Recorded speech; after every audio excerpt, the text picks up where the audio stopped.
बोलो। हाँ बुझो भाई। सर आपके दिमाग में ये क्यों आई है ऐसी बात? देखो, ह्यूमन फ्लाइंग एक नेचुरल चीज़ है और इस बारे में हमें बहुत पहले से काम करना चाहिए था। लेकिन जैसे मैंने पहले आपको बताया था कि हमारी जो थिंकिंग है वो एक तरह से ना वेस्टर्न के हिसाब से, जैसे उन्होंने हमारे कंट्री पे बहुत दिनों तक जैसे वो रहा था, उनका राज रहा था, ठीक है।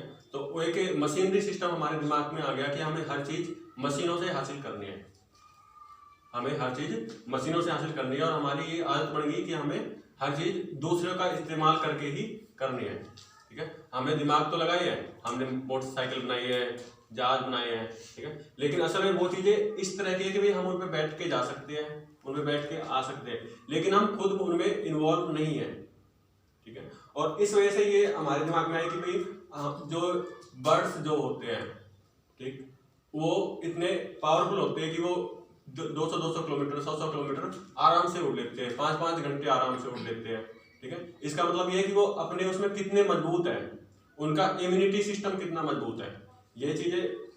और यदि हम इस चीज को इन्वॉल्व कर ले अपने इसमें, तो ये ऑटोमेटिकली हमारे दिमाग में आ जाती है कि भाई यदि हम फ्लाइंग करके कहीं इधर से उधर जाते हैं, ठीक है, तो हमारी बॉडी ज्यादा मजबूत रहेगी, हमारी बॉडी ज्यादा मजबूत रहेगी अगर हम फ्लाइंग ज्यादा रहेंगे, और उससे हमारा इम्यूनिटी सिस्टम जो है वो मजबूत होगा। तो ये सबसे पहले तो मेरे दिमाग में बहुत पहले ये चीज आई थी कि जब मैं बड़े पक्षियों को देखता था, जैसे बाज जो है या गिद्ध जो है, उनको मैं देखता था कि भाई उनमें भी 4-4, 5-5 किलो वजन होता है, ठीक है, और वो उड़ते हैं।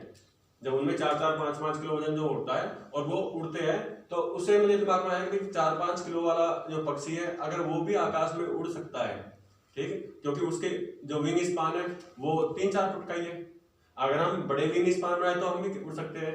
उसके बाद धीरे धीरे जब मैंने इसकी रिसर्च करी, क्योंकि मुझे इस पर रिसर्च करते हुए पिछले 12 साल से मैं इस पर रिसर्च कर रहा हूँ, सन 2009-10 से मैं इस पे रिसर्च कर रहा था, तो मुझे फिर इनके विंग स्पान के बारे में और बाकी चीज़ों के बारे में जब मैंने इनकी डिटेल इनकी जानने की कोशिश करी, क्योंकि मेरा तो घर ही जंगल में है, अकेला घर है जंगल में, तो उस वजह से मैं पक्षियों को बहुत करीबी से देख लेता हूँ। और सभी तरह के पक्षी यहाँ आते हैं, बाज, कबूतर, चील, बाकी चिड़िया, छोटे पक्षी, सभी के पंखों का जब मैंने अध्ययन किया तो मुझे पता लगा कि भाई इनके अंदर जो है नेचुरली एक स्प्रिंग होती है, नेचुरली हैंड्स के अंदर उनके विंग्स लगे हुए हैं, जिस वजह से वो करते हैं। और अगर हम इन पे काम करें तो ये, और हम भी मतलब आदमी जो है ये कर सकता है, सभी जो है मतलब इसमें उड़ सकते हैं। और सर जो ये वेस्टर्न लोग होते हैं उसने ये डिस्कवरी तो दिखाते हैं, उसने कैसे नहीं करी खुद सर? जो इंडिया है, इंडिया के जो लोग होते हैं उन्होंने तो कभी खोज करी नहीं है जो आप कर रहे हो। देखो, इंडिया में लोग रिसर्च तो करते थे पहले, आपने किताबों में पढ़ी होंगी, पुराने ऋषि मुनि जो जंगलों में रहते थे वो लोग रिसर्च तो करते थे, लेकिन पिछले लगभग 600-700 साल से गुलाम की स्थिति में मतलब एक तरह से इंडियन सोसाइटी रही है।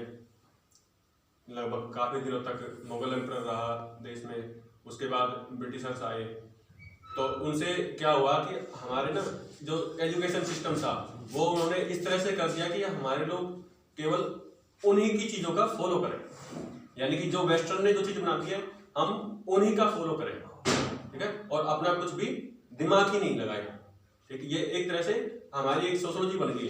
आप कुछ भी नई चीज का इनोवेशन करोगे इंडिया में, ठीक है, तो आपके घर वाले तक आपसे ये कहेंगे कि ये तो अंग्रेजों ने नहीं करी, आज तक दुनिया में किसी ने करा नहीं। इन बातों का क्या मतलब होता है? इन बातों का मतलब था कि हमारी इंडियन सोसाइटी आज मानसिक गुलाम है, हमारी इंडियन सोसाइटी आज एक मानसिक गुलाम हो चुकी है, ठीक है। और हम कोई भी नई इनोवेशन करेंगे, ठीक है, तो उसमें सबसे पहले हमारे अड़ोसी पड़ोसी गांव वाले इस तरह से टांग अड़ाते हैं एक तरह से कि भाई ये तो किसी ने आज तक किया नहीं, तो तुम ऐसा कैसे कर लोगे, ठीक है। जबकि क्या होता है कि हम कोई भी चीज करेंगे तो वो गलत होगी, बस उससे ज्यादा तो कुछ हो नहीं सकता।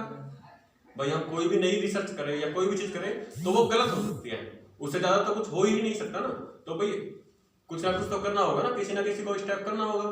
तो यही चीज मैंने सोची भाई एक बार क्यों ना, भाई गलती तो होगी 1-2 बार, हालांकि मुझे भी पता है कि मेरे कम से कम 10 बार मैं इसका प्रोजेक्ट बना चुका हूँ और ये सारे फेल हुए हैं। और उसके बाद मुझे इसका समझ में आया कि भाई ये मतलब सुधार करते करते पहले जैसे हमने फाइबर इस्तेमाल किया तो फाइबर को हम जैसे पंखों में हिलाते थे इस तरह से करके तो वो टूट जाया करता था, ठीक है, वो हल्का था बहुत ज़्यादा और हल्के की वजह से हमने उसको इस्तेमाल किया कि विंग्स हल्के होने चाहिए, ठीक है, लेकिन उसमें दिक्कत थी कि वो टूट जाता था। उसके बाद जैसे स्प्रिंग इसमें लगती है, इस पे हमने स्प्रिंग लगाई, हमें शुरू में आइडिया आया कि भाई स्प्रिंग जो है वो ही हमें पावर दे सकती है कि भाई हम अपने इस तरह से हाथों को हिलाएं,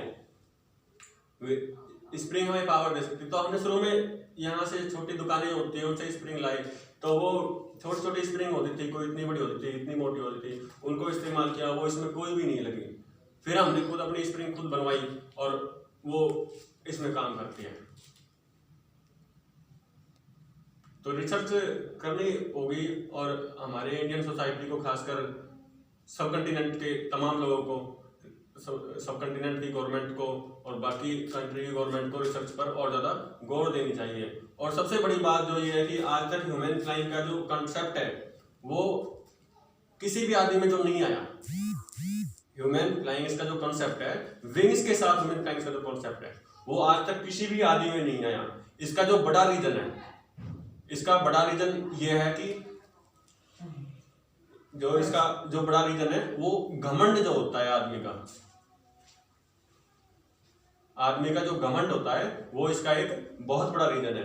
घमंड किस तरह से है कि आजकल जो ह्यूमन बीइंग है उनकी एक फीलिंग बन चुकी है कि आदमी दुनिया का सर्वोच्च प्राणी है, आदमी से बड़ा तो कोई है ही नहीं। बहुत से धर्मों में कहते हैं कि आदमी दुनिया का, धरती का सर्वश्रेष्ठ प्राणी है, मनुष्य दुनिया का सर्वश्रेष्ठ प्राणी है। और ये एक ऐसे घमंड हो जाता है कि जिसके बाद हम किसी से कुछ भी सीखना चाहते ही नहीं है। ये एक ऐसी बात आती है जिसके बाद हम किसी से कुछ सीखना चाहते ही नहीं है।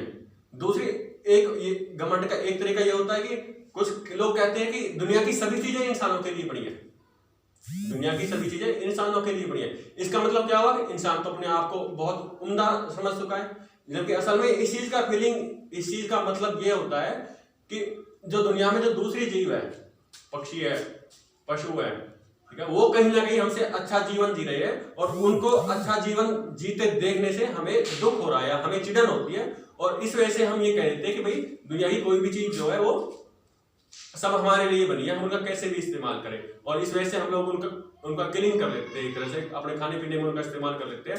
और ये ठीक उसी तरह से कि हम जैसे किसी से चिढ़ते हैं और हम फिर उसकी बराबरी नहीं कर सकते, वो हमसे ऊंचा है और हमसे उसकी बराबरी नहीं होती, ठीक है, तो हम अपनी ताकत का इस्तेमाल करके उसको कत्ल ही कर देते हैं। जैसे कि ये उस तरह का घमंड होता है।